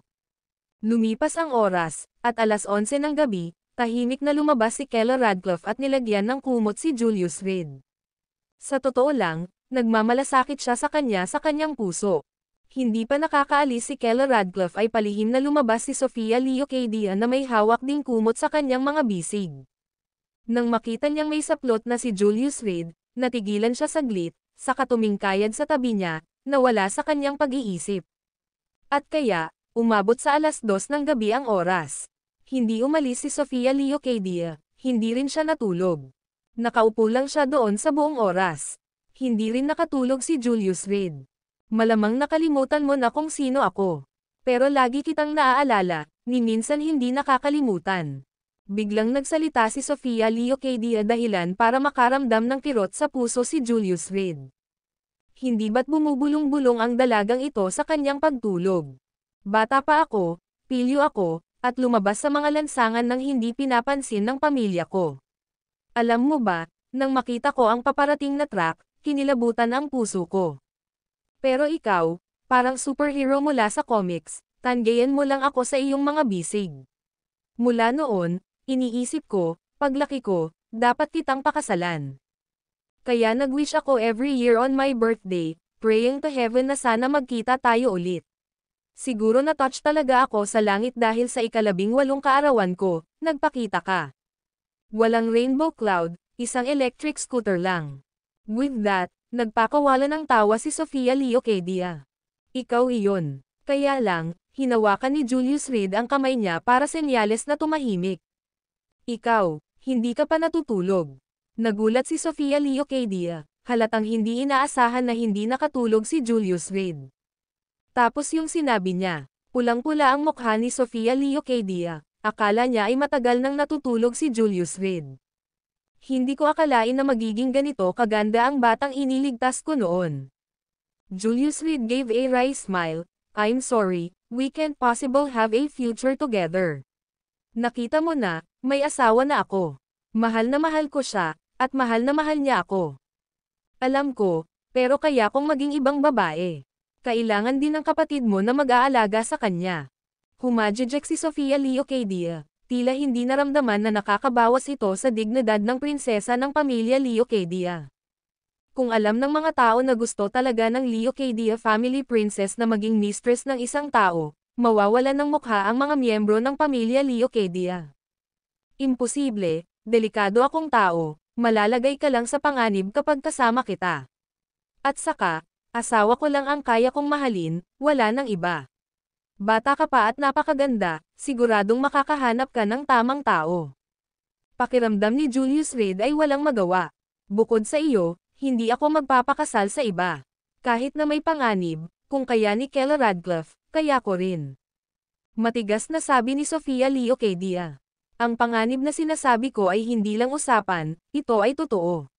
Magkakaroon ng hindi mabilang na shadow warriors, hindi mabilang na mga kaaway, na nagnanais ng aking buhay. Ngunit bago ako mamatay, tatalikuran ko ang lahat para sa aking asawa, upang payagan siyang mamuhay ng normal hanggat maaari. Sofia, mangyaring sumuko. Napatingin si Julius Reed sa orasan sa dingding. Alas 3:30 na ng madaling araw. Kalahating oras ang natitira hanggang sa dumating ang mga taong iyon. Kaya ko, Tumango si Sofia Leocadia. Kung gayon sumama ka sa akin, kung ang nakikita mo sa ibang pagkakataon ay hindi ka natakot, hindi na kita papaalisin muli. Tinapon ni Julius Reed ang kumot at tumingin sa ground floor. Huminto na sa harap ng gate ang isang sedan na may kumikislap na hazard lights. Ang video na ito ay edited by Urban Storytelling. Kabanata 528 ang bisperas ng dakilang labanan sa Lungguhit 1. Hindi mo siya pinipigilan. Pinapanood lang silang lumabas at nagkakagulo. Sa kwarto ni Kella Radcliffe, tiningnan ni Anna Harris ang dalawang figure na umaalis, galit na sinabi. Simula nang lumabas ng kwarto si Sofia Leocadia ay hindi na nakatulog ang dalawang babae.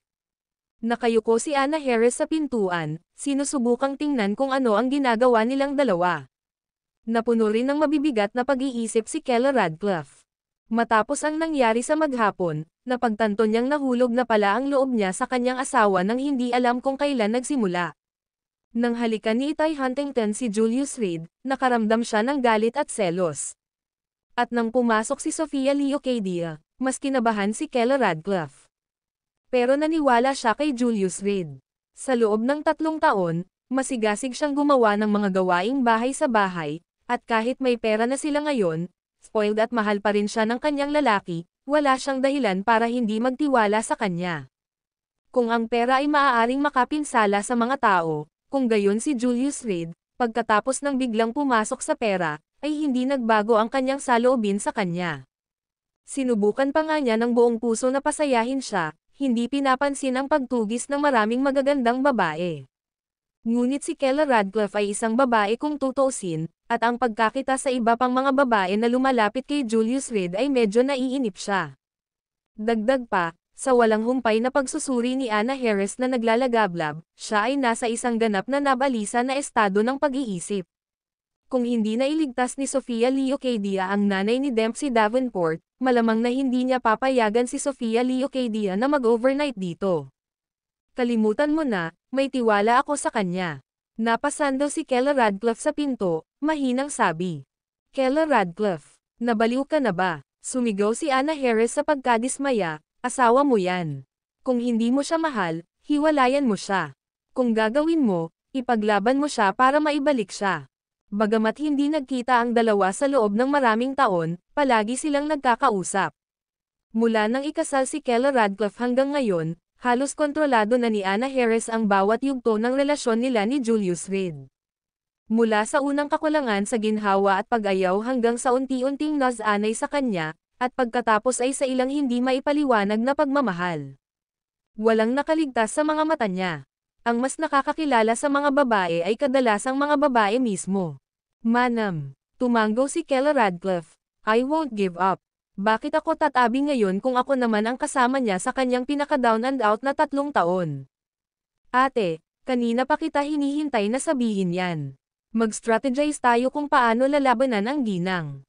Puno na ngayon ng fighting spirit ang dalawang hindi nakatulog buong gabi. Kuwit, boss, nararapat bang magdala ng babae?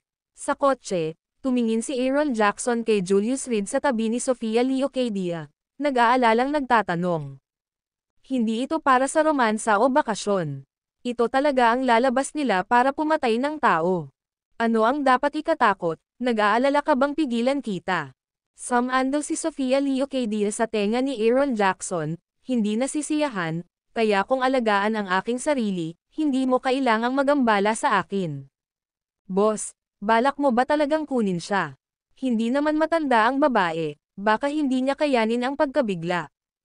Hindi pinansin ni Aaron Jackson si Sofia Leocadia at inikat ang ulo mula sa passenger seat para tingnan si Julius Reed sa likod.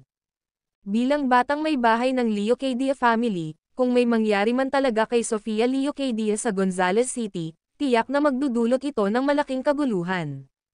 Sa madaling salita, si Sofia Leocadia ay isang malaking problema sa kanyang sarili. Dinala ko siya dito para disillusion siya.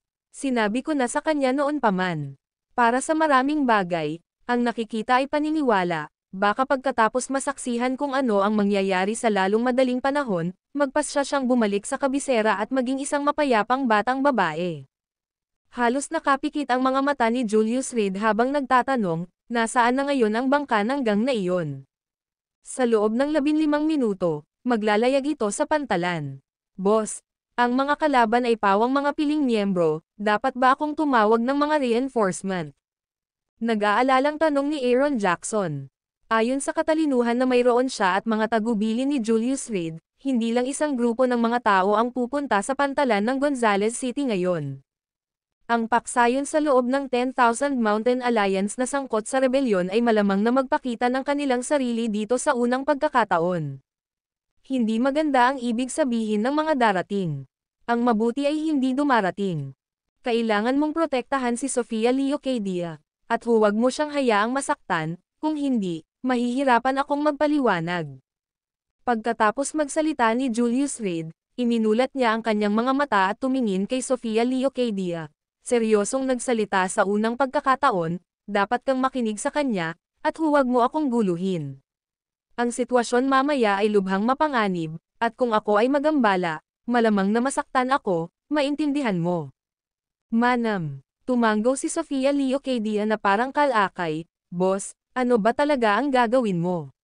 Bakit mo inaakala na kapag nakita ko ito, iiwan na kita? Sa totoo lang, ginawa ko na ang lahat ng paghahanda at hindi ako susuko kahit anong mangyari. Determinado ang kanyang tingin, at mahigpit na nakakuyom ang kanyang dalawang maliliit na kamao.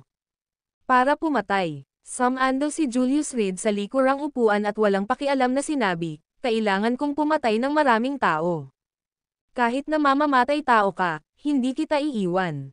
Ibinaba ni Sofia Leocadia ang kanyang ulo. Ang kanyang mukha ay nagpapakita pa rin ng walang katulad na determinasyon. Ano ang kahalagahan ng pagpatay? Handa siyang gumala sa mga dulo ng mundo kasama si Julius Reed. Dahan-daang huminto ang sasakyan. Si Beckett Carmichael, na matagal nang naghihintay sa pantalan, ay nagmamadaling lumapit para pagbuksan si Julius Reed ng pinto ng sasakyan.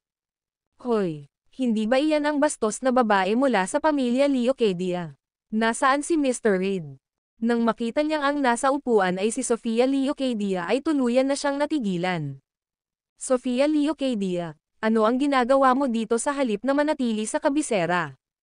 Tumingin si Beckett Carmichael sa loob at, buti na lang, nakitang nandoon pa rin si Julius Reed.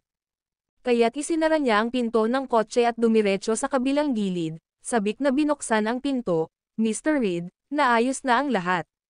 Snap! Bahagya niyang pinitik ang kanyang mga daliri. Kaagad, 2 tauhan ang nagdala sa isang mahabang kahoy na kaban. Beckett Carmichael. Sa sandaling ito lang nakilala ni Sofia Leocadia ang chubby na lalaki sa kanyang harapan. Pagbaba niya ng sasakyan ay nakaramdam siya ng kaunting lamig. Medyo malakas ang hangin at alon sa pantalan ng Gonzales City, dala ang malansang amoy ng tubig dagat. Walang kamalay-malay na hinigpitin ni Sofia Leocadia ang kanyang damit at humakbang palapit kay Beckett Carmichael. Boss Carmichael, anong ginagawa mo rin dito? Hoy, itatanong ko sana sa'yo. Ibinaling ni Beckett Carmichael ang kanyang ulo para tingnan si Sofia Leocadia. Magsasalita pa lang ng tila may naintindihan siya. Ikaw at si Julius, laming-galinga ang kanyang mga mata sa paligid. Iniisip na kung si Julius Reed ay napakabigat, hindi nakakagulat na nakipag-ugnay siya sa anak ng pamilya Leocadia, hindi ba? Oo, ano ang tungkol dito? Tumayo si Sofia Leocadia sa kanyang tiptoes at sinabing may hajejek ng ngiti. Gayunpaman, lampas sa kanyang inaasahan na kilala ni Beckett Carmichael si Julius Reed. At tila, medyo iginagalang ni Beckett Carmichael si Julius Reed. Alagaan akong mabuti si Sofia Leocadia, at huwag hayaang malagay siya sa anumang panganib. Sinalo ni Julius Reed ang kahoy na dibdib gamit ang isang kamay at marahang hinaplos ang mga pattern dito. 50 taon, matandang kaibigan, oras na para makita mong muli ang liwanag ng araw. Bahagyang umangat ang kanyang bibig sa mga sulok, at pagkatapos ay marahas niyang ibinagsak ang dibdib sa lupa. Basag. Ang kahoy na dibdib, na puno na ng edad, ay nabasag sa isang iglap, at sa parehong pagkakataon, hinawakan ni Julius Reed ang 2 kamay. Isang balabal at mahabang espada na kumikinang na may gintong liwanag ang biglang lumitaw sa kanyang mga kamay. Whir! Sa malayo sa ilog, umalangaw-ngaw ang tunog ng busina ng barko. Sa sandaling ito, madilim pa ang langit, walang palatandaan ng pagsikat ng araw. Mr. Reed, dumating na sila. Maraming eksperto ang sakay, kaya dapat mag-ingat ka. Tumingin si Beckett Carmichael sa malayong barko, bahagyang nanginginig ang kanyang mga binti. Ang video na ito ay edited by Urban Storytelling. Kabanata 529 na pagsakay sa hangin at pagbasag ng mga alon sa lungguhit isa. Sofia Leocadia, kung gusto mong umalis ngayon, hindi pa huli ang lahat. Lumingon si Julius Reed at tumingin kay Sofia Leocadia, na bahagyang nanginginig sa likuran niya, at malamig na sinabi, kung hindi ka aalis, ito ay maaaring maging bangungot ng iyong buhay. Hindi ako aalis, umiling-iling si Sofia Leocadia, mukhang napaka-composed, na para bang mayroon siyang lakas na hindi dapat taglayin ng mga batang babae sa kanyang edad. Ang mga kaibigan mula sa malayo ay dumating, at kahit na sila ay malayo, sila ay lilipulin. Nakatitig sa steamboat na papalapit sa ilog, marahang hinaplos ni Julius Reed ang gininto ang longsword sa kanyang kamay at, sabay hirit, isinuot ang kanyang kapa. Sa likod ng kapa, 8 gintong dragon ang nakapaligid. Ito, nang makita ang kumikinang na gintong kapa, nanlaki ang mga mata ni Beckett Carmichael sa gulat. Bakit may 8? Antong hininga siya. Matapos suriin ng ilang beses, natitiyak niyang may 8 dragon na simetriko ang pagkakaayos, 4 sa bawat panig. Dahil, dragon din si Brother Davenport. Magkasama, nagiging siyam iyan, sabi ni Sofia Leocadia. Nakatingin kay Julius Reed na may starstruck, sa kabila ng malakas na simoy ng dagat at ang kanyang pakiramdam ng lamig. Ngunit ang matigas ang ulo na batang babae ay nakatayo pa rin sa parehong lugar, hindi gumagalaw. Ang ambon ng taglagas ay nakakalat, at ang malamig na mga bulaklak ay nakabaon. Tiningnan ni Julius Reed ang nakasulat na teksto sa Golden Dragon Sword at dahan-daang binibigkas, ang maulap na usok ay tumataas, at ang gabi ay malayong matapos. Whoosh! Tumalon siya sa hangin. Sa pagtapak sa alon, dumiretso siya sa steamboat. My goodness! Posible ba iyon? Nanlalaki ang mga mata ni Beckett Carmichael na parang nakakita ng hindi kapanipaniwala. Nakakita lang siya ng ganoong tiyenggang, naglalakad sa tubig, sa serye sa TV na, The Legend of the Condor Heroes. Ito ang unang pagkakataon na nakita niya itong gumanap ng isang buhay na tao. Nanginginig din si Sofia Leocadia na hindi makapaniwala sa kanyang mga mata, na mabilis na bumalik sa kalmado. Tanging si Aaron Jackson, na tahimik na nakasandal sa kotse, ang nagsindi ng sigarilyo at umiling, walang karanasan. Kuwit, Sir, ganoon ba kalakas ang mga kalaban natin? Sa loob ng steamboat's lounge, isang matabang lalaki ang nakaupo sa sopa, ngumunguya ng tabako. Sa kanyang harapan ay nakatayo ang isang lalaki na may hawak na longsword, kalahating hubad. Sinasabi ni O'Dingle na napakatigas niya. Tinalo niya ang pinakamalakas nating bodyguard at sinira ang tindahan na iyon. Matapos huminga ng kanyang tabako, ang matabang lalaki ay nag-cross ang kanyang mga paa at sinabing, gayunpaman, ang mga nakatataas ay galit na galit, at gumastos sila ng maraming pera sa pagkuha ng isang grupo ng mga Shadow Warriors. Kung ang mga taong iyon ay papatayin siya bago ka magkaroon ng pagkakataon, kung gayon ay kikita ka ng walang halaga.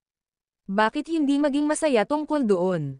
Hindi, sir, mangyaring igalang ako. Ako ay isang mandirigma. Kailangang ipagtanggol ng mga mandirigma ang kanilang karangalan, hindi kumita ng pera para sa wala tulad ng sinabi mo.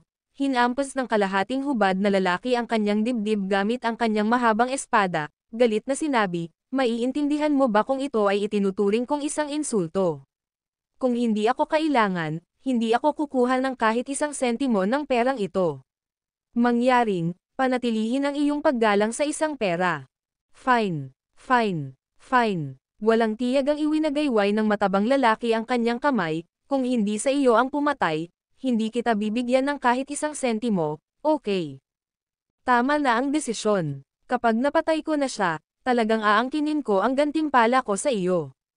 Isinuot ng kalahating hubad na lalaki ang kanyang mahabang espada at sumulyap sa baybayin, malapit na ang oras.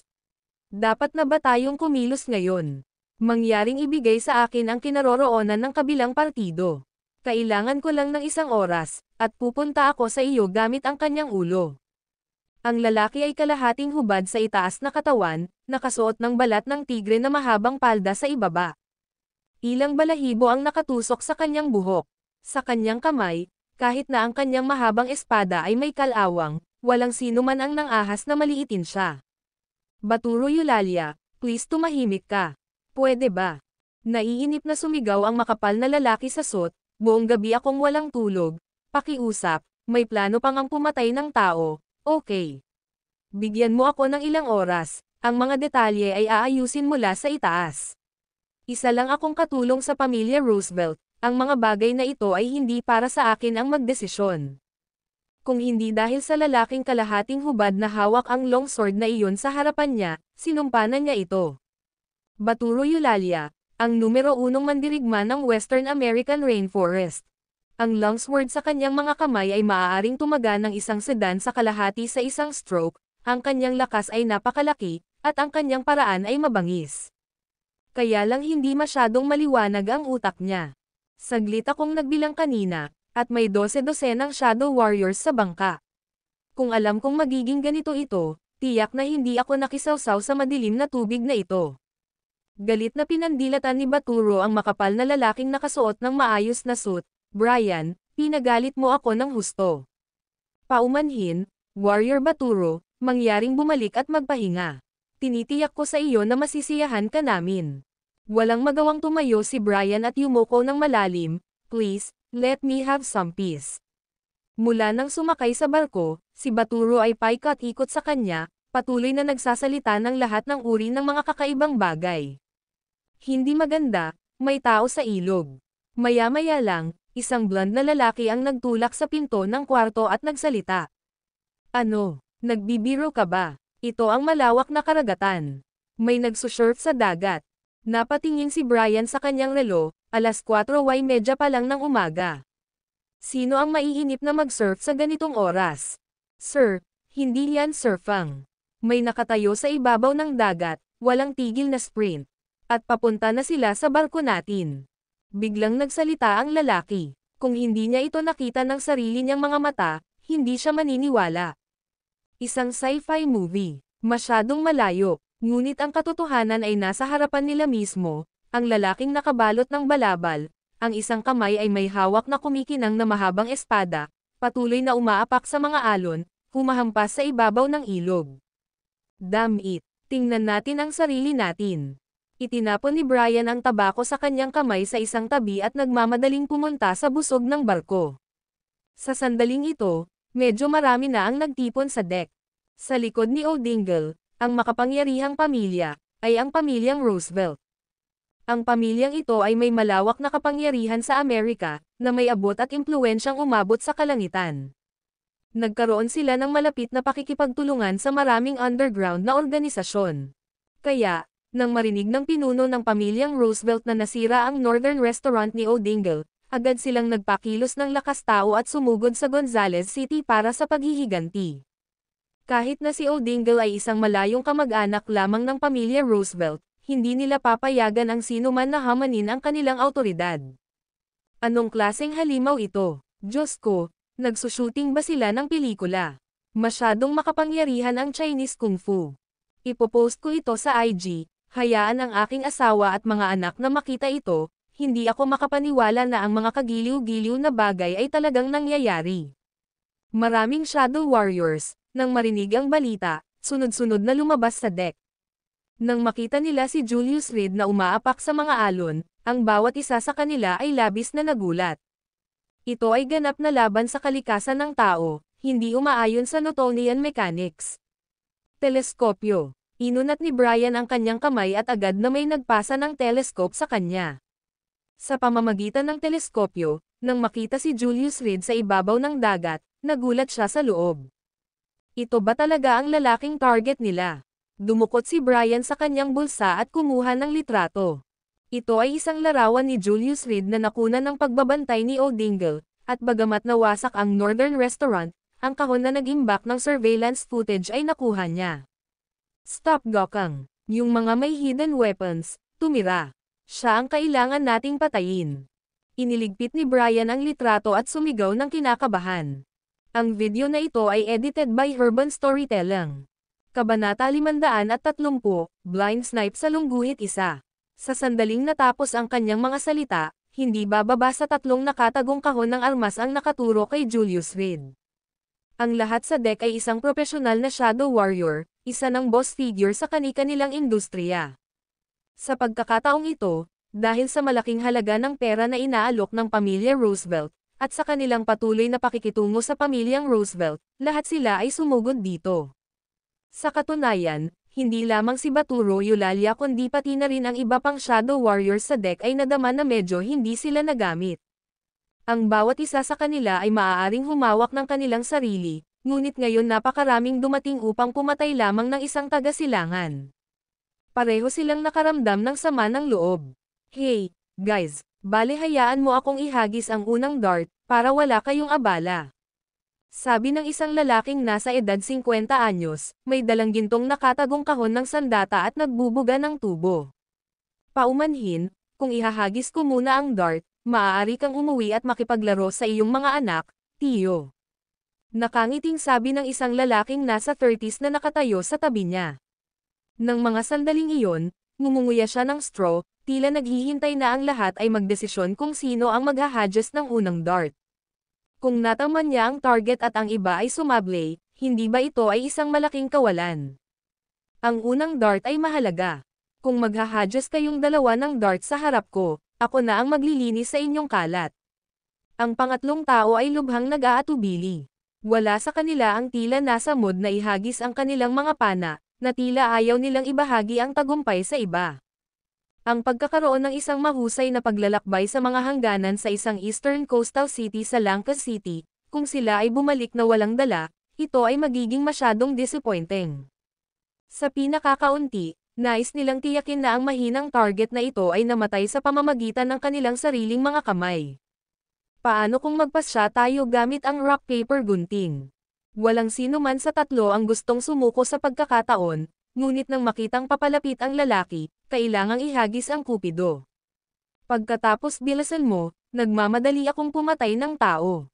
Eksakto, gumawa tayo ng rock paper gunting. Ibinaba ng 3 tagong gumagamit ng armas ang kanilang mga armas at nagsimulang maglaro ng rock paper scissors. Di nagtagal, ang pinakabata sa kanila ay nanalo sa paligsahan at nakakuha ng karapatang ihagis ang unang dart. Ang gayong walang katotohanan na eksena ay hindi nakakagulat sa mga nasa deck. Ang mga Shadow Warriors na iyon ay nakaramdam pa ng matinding panghihinayang. Kung sila ay sanay din sa paggamit ng darts, nagkaroon kaya sila ng kanilang moment of glory ngayon. Ituturing na lang ito bilang isang bakasyon, pagkatapos ng lahat, kami ay binabayaran. Inaliw nila ang kanilang sarili sa gayong mga pahayag. Nakikihalubilo sa mundo ng mga martial artist, alam nilang lahat ang lakas ng bawat isa. Sa pagharap sa isang halatang nakalabas na target, sapat na ang isang dart. Ang swerte mo, maliit kang bastos. Ang natitirang dalawa na hindi nanalo ay nagligpit ng kanilang mga sandata at tahimik na nakatayo sa kubyerta at naninigarilyo. Talagang malas. Walang sino man sa kanila ang nag-alinlangan na mamimiss ng binata.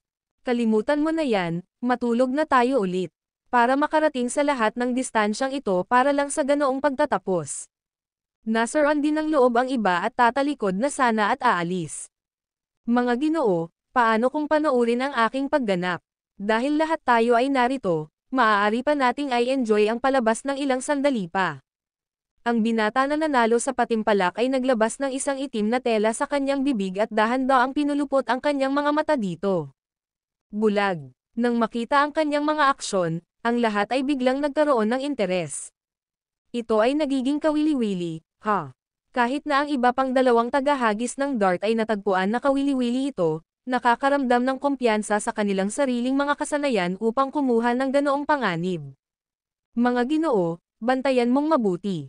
Pinipigilan ng binata ang paghinga at saka itinaas ang nakatagong kahon ng sandata sa kanyang mga kamay. Whoosh! Ang dart ay tumusok sa hangin, dumiretso kay Julius Reed sa ilog. Napabuntong hininga ang lahat, pinapanood ang bawat galaw sa ibabaw ng ilog. Ito ay isang blind throw. Ang kahalagahan ay malalim. Kung talagang tumama sa target, walang duda, sisikat ang binata sa isang iglap.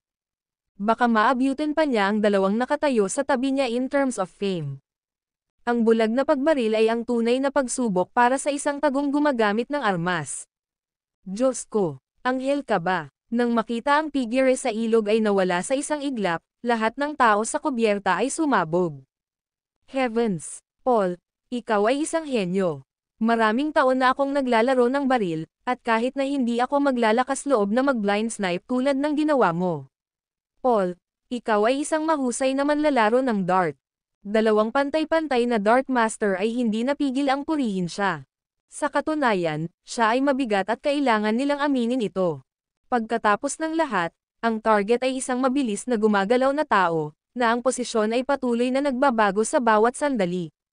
Ang blind sniping ay kasangkot hindi lamang ng mga dalubhasang kasanayan sa dart, kundi pati na rin ang tumpak na paghuhusga. Magaling, Paul. Isa ka talagang Diyos ng darts, at hindi ka nahuhusgahan ni Roosevelt. Pagkatapos pumalakpak ng kanyang mga kamay bilang papuri, kinuha ni Brian ang kanyang cellphone para tawagan ang kanyang amo, si Roosevelt Kaman. Guro, kumusta? Sabi niya nang may pagmamalaki, tulad ng inaasahan ko, sobra mong tinansya ang lalaking taga-silangan na ito. Sa harap ng ating mabigat na Shadow Warrior team, pinabagsak siya ng ating Mr. Paul gamit ang isang blind dart. Inilipat ni Brian ang video sa lokasyon ni Paul. Hi, Lord Roosevelt, ikinagagalak kong pagsilbihan ka.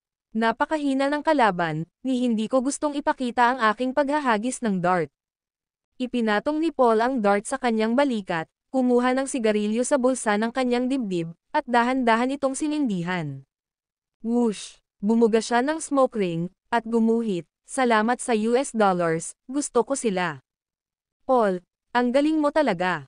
Sa video, isang lalaking naka-tailcoat ang tumango bilang pagsang-ayon.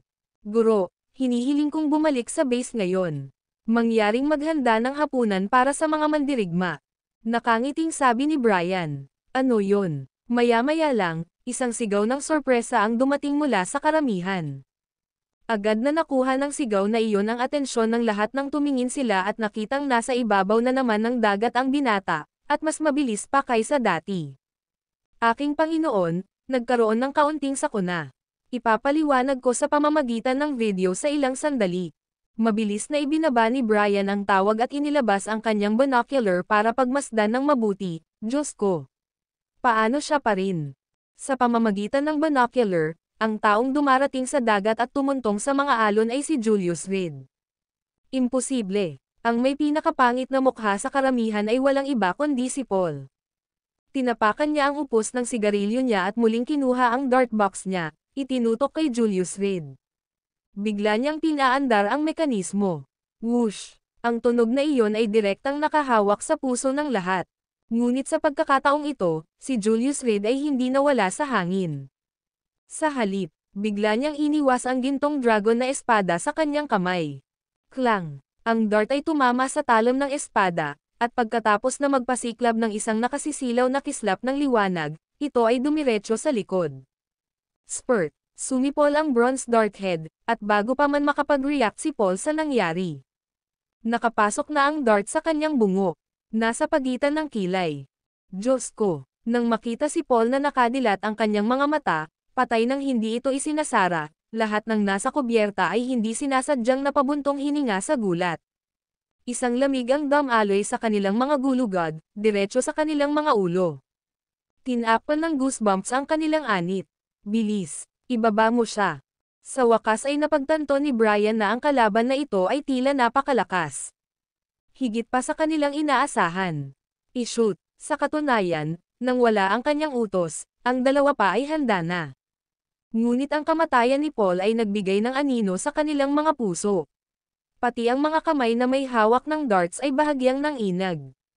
Ang isang dart player na hindi nakahawak sa kanyang mga darts ay talagang nawalan ng kapangyarihan sa labanan. Bang! Bang! 2 darts ang pinaputok. Gumawa sila ng 2 splashes sa ibabaw ng tubig. Samantala, naabot na ni Julius Reed ang busog ng bangka, at sa isang paglukso.